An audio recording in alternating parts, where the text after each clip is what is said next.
Hello, this is Fear Dragon coming at you with another StarCraft 2 netcast. Today we have game number 2 between these two fabulous players from the Dreamhack Valencia round of 8, I believe, quarterfinals. Moving on to see who's going to advance on to the semi-finals in this tournament. This is going to be a best of 3, and if you have not seen game number 1, go ahead and check it out by clicking on the annotation below. But if you're still around, I'm going to assume you have, and we're going to go ahead and jump into it. Spawning up here in the top side of Metropolis, we have the blue Zerg player representing Team Millennium, and his name is MilleniumForGGT. He is the Korean killer, and he's currently up 1-0 against his opponent. Spawning down here in the bottom left-hand corner of Metropolis, as the red Terran player, also representing Team Millennium, is going to be MilleniumForGG, an ex-Brood War player, has great mechanics, great APM, and he is currently down 0-1 though. He has to make something happen in this game to come back in this best of 3 series, as if he loses this game, he is out. He is no longer in the tournament, and he has no shot at that big grand prize. He has to walk over his ally, his teammate, if he wants to make it to the semi-finals. Now we're going to have to wait and see if he can do that. But Stephano really just showing us in that last game why he is known as the Korean killer, just showing superb macro and a really cool style, opening up with those roaches to defend against that Marine Marauder aggression, be able to get those great surrounds, and then basically after that, be able to move on from it and go ahead and take on that 3rd and 4th expansion, get out those infestors, and deny his opponent's 3rd expansion, and really just continuously denying that, not allowing to get that up, and then eventually setting up for that big engagement. He was able to stomp over ForGG in that last game. We're going to see how is ForGG going to be able to respond to that. We do see that he is once again taking that fast expansion and once again not opting to scout. So very interesting. Looks like ForGG feels pretty comfortable knowing what his opponent is doing, and at the same time Stephano going for that same style. Oh, actually, hold on. He is going for the hatchery first and then spawning pool, but at the same time, this time he's actually going for that gas geyser as well, so we will probably be seeing some kind of early Zergling speed out of Stephano, which is a little bit unlike the last game where he really just opted to go for those very late 2 gas geysers and then go ahead and transition straight into roaches.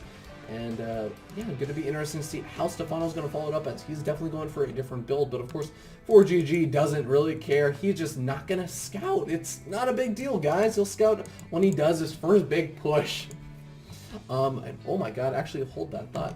Gonna go ahead and cool. Alright, sorry about that, but anyways, we do end up seeing this expansion finishing up for ForGG, and he's actually throwing down a factory, so ForGG switching it up a little bit. We even see that second gas geyser being taken, so wouldn't be too surprised to see him do some kind of reactor Hellion opening. Now, one kind of interesting note is that he's actually not even bothering to do any kind of big wall off or anything against Stephano, and Stephano actually going to be going for that Roach Horn once again, but only on 1 gas geyser this time. I feel like that is going to mean he's going to have a little bit less Roach production than that last game, so he's going to have a bit of a hard time being too aggressive. We do see that he's kind of sitting around a pretty low drone count right now.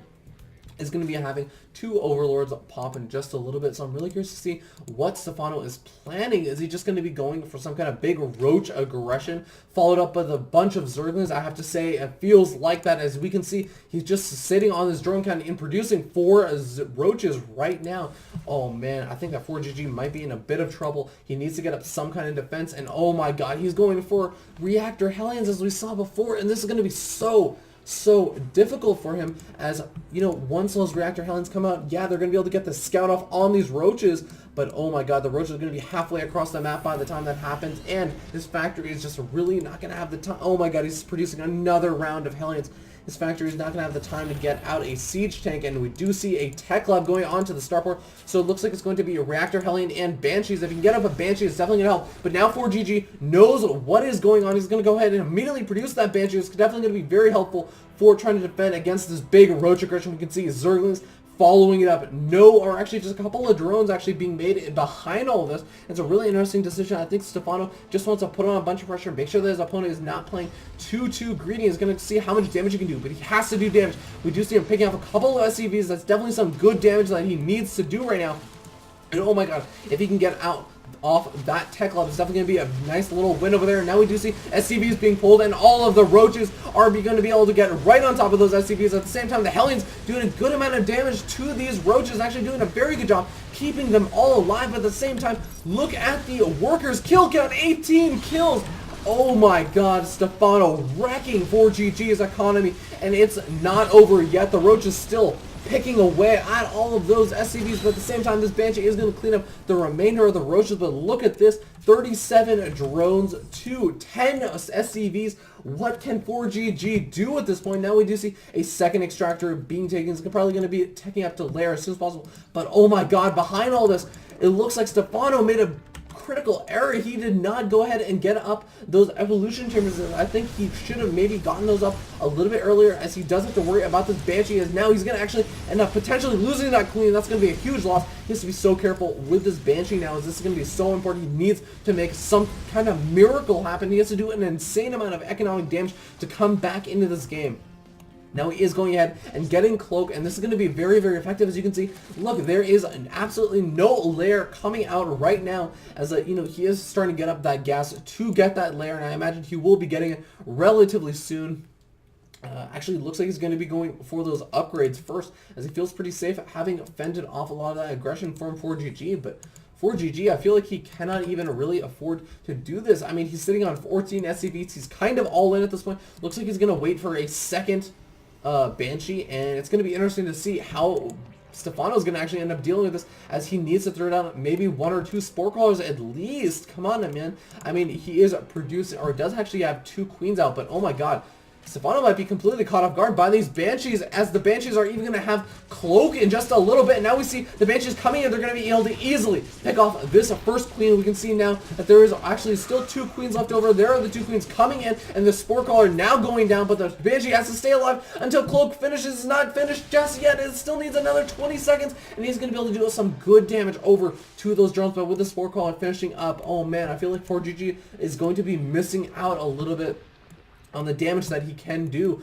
And now we do see that these Hellions are building up in a massive number. Oh my god, that's a lot of Hellions. But we do see, of course, the Cloak finishing up for these Banshees, and they're going to go over to here to the natural. There is still a Spore Caller over there, so he has to be very careful. This red health Banshee is getting up very close to that Spore Caller. You cannot allow it to be detected, as that's really, really going to hurt his chances in this game.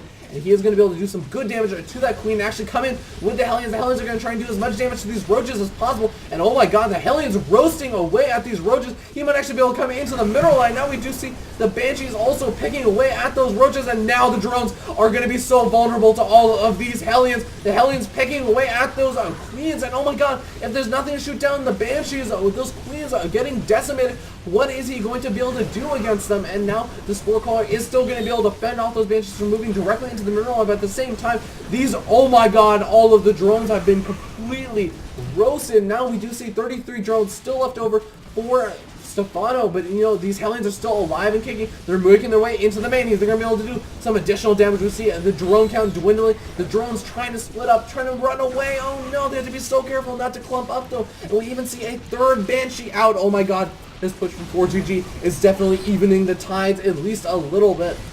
I think that 4GG might actually be able to come back in this game, and oh my god, getting another great shot off on all of those drones. We see Stephano down to just 15 drones, and you have to remember that 4GG still has that expansion up, still is able to produce mules, and now we even see the Banshees completely uncontested. The spawning pool getting picked off, and only a couple of queens being able to be made to try and deal with this Banshee threat. But at the same time, to what end? Now the spawning pool is going to get picked off in just a second. All the Hellions are finally cleaned up with only 6 drones up, but now we see the GG well played from Stephano. So we're going to move on to game number 3 and see if this tied up series is going to go into Stephano's hands, if he can make some kind of comeback in the series, or if 4GG is going to close it out with a 2-1 victory over his ally. Oh man, these games have been pretty insane, but we're going to have to wait and see. How are these players going to play out game number 3? They both should know a little bit at least about each other's playstyles. They are teammates, and I'm sure that they have a little bit of an openness with their replays and their styles and just general practice. But it's going to be really interesting to see, what do you do when your teammate who knows a lot about your playstyle is up against you, and it is down to the last game. You have to win this game. What kind of build order do you go for? Now, I'm super excited for this. I will see you guys over in game number 3. Thank you so much for watching, by the way, and go ahead and like and comment and do all that good stuff. I'll see you guys in game